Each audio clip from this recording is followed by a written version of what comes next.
বাজার পরিস্থিতির আরও খবর জানাতে নীলফামারী থেকে যুক্ত হচ্ছেন সহকর্মী ওয়ালি মাহমুদ সুমন। সুমন, সবজি ও নিত্যপণ্যের দাম কেমন দেখছেন? বাজার নিয়ন্ত্রণে প্রশাসনের পক্ষ থেকে কোনো ব্যবস্থা নেওয়া হচ্ছে কিনা জানাবেন। শুরুতেই আপনাকে একটু জানিয়ে রাখি, উত্তরের জেলা নীলফামারী একটি কৃষি প্রধান অঞ্চল। এখানে আসলে প্রত্যেকটা মানুষ গ্রামগঞ্জ থেকে শুরু করে সবাই আবাদ, যে কোনো ধরনের সবজি, সব ধরনের এই কাঁচামালের সাথে সম্পৃক্ত। আমি এই মুহূর্তে দাঁড়িয়ে আছি নীলফামারীর কাঁচা বাজারের আড়তে, যেখানে এই শীতকালীন সবজি থেকে শুরু করে গ্রীষ্মকালীন যে সবজিগুলো নতুন আসছে সেগুলো সবগুলোই সুন্দরভাবে পরিষ্কার করে সাজিয়ে রেখেছে। এখানে যদি আমি আপনাকে এই রমজান মাসের একটু দরদামের কথা বলি, তাহলে আলুর বাজার একেবারেই ধস পড়েছে, 4 থেকে 5 টাকা কেজি। এখানে শশা রয়েছে, শশা হচ্ছে 40 থেকে 45 টাকা কেজি। পেঁয়াজ আজকে চলছে 20 টাকা কেজি। রসুন চলছে 50 টাকা কেজি। আমার সাথে এই মুহূর্তে এখানে একজন বিক্রেতা আছে, আসলে তার কাছে আমরা একটু জানতে চাই যে এই রমজানে কি কি পণ্যের দাম কমেছে, কি কি ঊর্ধ্বগতি হয়েছে। এবার নগদে পাচ্ছেন হেলিকপ্টার অফার, তাই কেনাকাটার পেমেন্ট নগদে করুন আর বুঝে নিন 2000 টাকারও বেশি ক্যাশব্যাক সহ হেলিকপ্টার রাইড। পেমেন্ট শুরু করুন আজই। সবজির দাম সবগুলাই একটু কম আছে।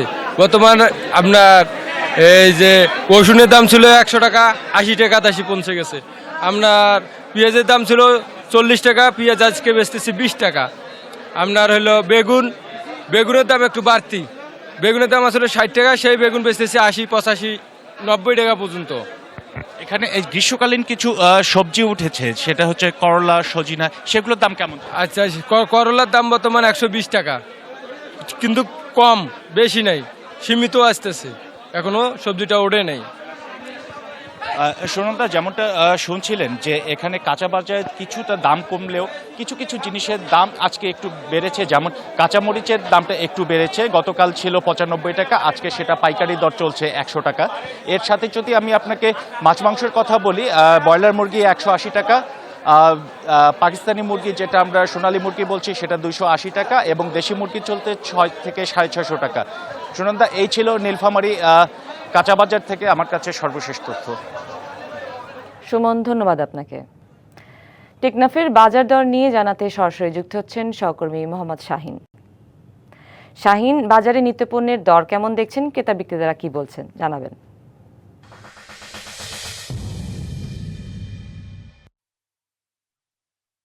সুনন্দা, আপনাকে অসংখ্য ধন্যবাদ। আমি এই মুহূর্তে দাঁড়িয়ে আছি আপনার টেকনাফ শহরের প্রাণকেন্দ্র উপরের বাজারে।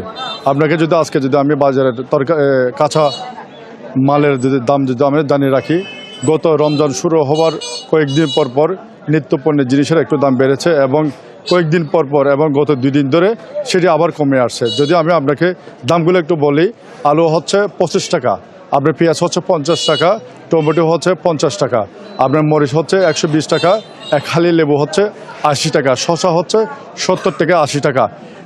আমি এই মাংসের বাজারে ঘুরে দেখেছি, গতকালকে তারা মাংস বিক্রি করছে 900 টাকা, আজকে তারা প্রতি কেজি আপনার দাম রেখেছে 850 টাকা করে। আমি আজকে একজন তরকারি ব্যবসায়ীর সাথে কথা বলবো, কেন ক্রেতারা বারবার অভিযোগ করে দাম বেশি বাড়তি। আমি সে বিষয়ে একজন ব্যবসায়ী থেকে জিজ্ঞেস করব, সে দামের বিষয়ে আমাকে কি বলে।